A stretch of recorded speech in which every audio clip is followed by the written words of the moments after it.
Hey kids! Today we're going to talk about mutual funds. They're a great way to get a better return on your money than you would get in a savings account, right? It is good to have money in a savings account, but anything extra we want to put in a mutual fund. So first, I have a dad joke for you. When ants go missing, who do they call?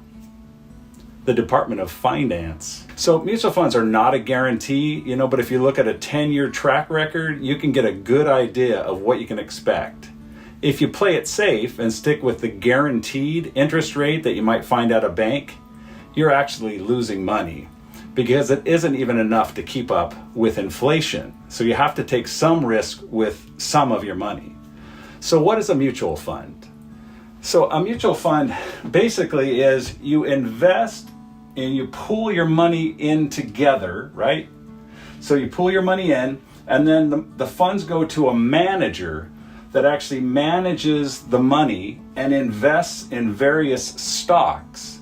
Because if you invested in like a stock, you're putting all your money in one basket, right? So there's a lot more risk. Could be a great reward, also could be a great loss, right? So a mutual fund, you're kind of hedging against a big loss, but again, you're not going to have as huge a gain, which is fine, right? Because you can still make a good gain with a mutual fund.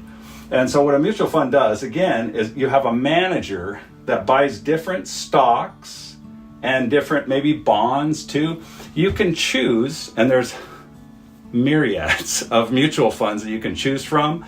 But what I like to do is I like to look at a 10-year track record, and it'll give you a rough idea of what the return is that you can expect. You don't want to go with a one hit, last year it made 72%. Well, but what did it make the year before? It lost 10% or what have you. So if you look at a 10-year track record and give you a pretty good idea of what you can expect from that mutual fund. Also, I don't know if you've heard of loaded mutual funds and no load mutual funds.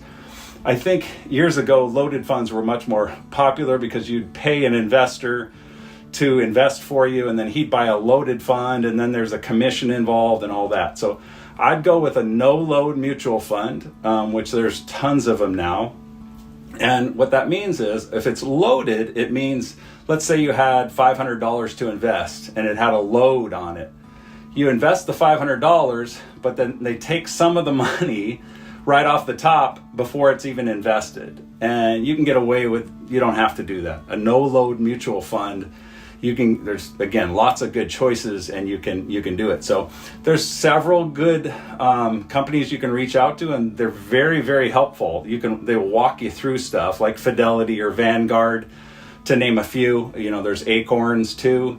There's lots of different choices that you have, so you can do your own research. But I would encourage this. I'm trying to simplify this for you. It's a little more complicated, but basically that's what it is. And if you have a 401k, we'll talk about 401ks, a retirement. That's basically what you have. You probably have 6 to 8 options within your 401k to invest in different types of mutual funds. Some are very bond heavy, lots of bonds, so the return's not great. If you're younger, you want to take a little more risk, right, with your money so that it pays off. You don't want to invest in bonds when you're in your 20s, right? You want to take that risk so that it pays off. And then so like we talked about the rule of 72, if you can get 9% and it doubles in 8 years, then it doubles again, then it doubles again, right? By the time you retire, and you can get 8 to, even more than that. I don't want to get your hopes up on this because it isn't, there's no guarantee with anything. I'm not a financial advisor. I'm just trying to give you dad advice that I have given to my own kids. You just want to take a look at it and figure out what risk you can tolerate. But again, if you don't take that risk, you're actually losing money by putting all your money in a savings account. It is good to have money in a savings account so that in case of emergency, you just don't want to keep piling up money in a savings account and then not take some of that money and invest it in something that actually can give you a better return. Mutual fund is just one of those. There's ETFs. We'll talk about that in a future video. But I thought I'd try to explain this to you to hopefully give you a better idea of what you're looking at when you're looking at a mutual fund. It's you taking your money, you're putting it into a mutual fund with other people, and then that money is going, this manager is managing that fund, and there's different managers, and there could be, multiple managers within a fund too, right? It could be a group of people. And then they decide what is a good investment based on what you want to invest in too. So there's different categories too that you can choose, different sectors that you can choose to be able to invest your money in that you think is a good investment, right? So one thing I did want to include in here is when you do a mutual fund, there are fees associated with this. It's just a percentage that you pay to that manager in order to invest the money. So even though it's a no load, you're not paying each time you make an investment or each time you pull out the money. That's what a loaded fund would do to you. If you invest, a lot of times you'll pay on the front end and you'll pay on the back end, and you can get no load mutual funds without that do just as well, in my opinion. But you will just be aware. So when you're doing your research on your mutual fund, you look at the 10-year track record. You also want to pay attention to how much fees are being charged too. And that's the difference between a mutual fund and an ETF, which is an exchange traded fund. Those, you really don't have any fees because they're just doing it robotically where it's investing. But I'll talk about that in a future video. Anyway, just wanted to make you understand that you do pay some sort of fee, even though it's considered no load. You're just not paying per transaction. There is a small percentage, usually around 1% or less or more, depending on the fund that you choose. So you always want to look at that as well. So hopefully that helps you understand what a mutual fund is. I would highly encourage you to just look up Google mutual fund and do your own research so you get a better idea of what a mutual fund is.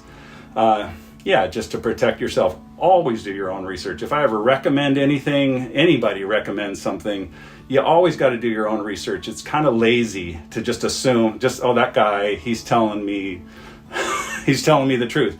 Well, you always want to do your own research. Don't be lazy in that respect, especially when it comes to your money. You want to make sure you're doing it, you're being smart with it, right? So all right, so I hope that explains this to you. We'll get into more money stuff, but it's tough to know where to begin and what to give you. I've been trying to give you in bite-sized chunks on some of my other channels because I think I want you to chew on it. And that's why I wanted you to understand if you invest at 2%, it's going to take you 36 years for your money to double, right? And that's painful. So we got to look at other options for you to be able to have your money working harder for you and smarter for you. So, all right. So I hope that was helpful for you. Thanks for watching and God bless you.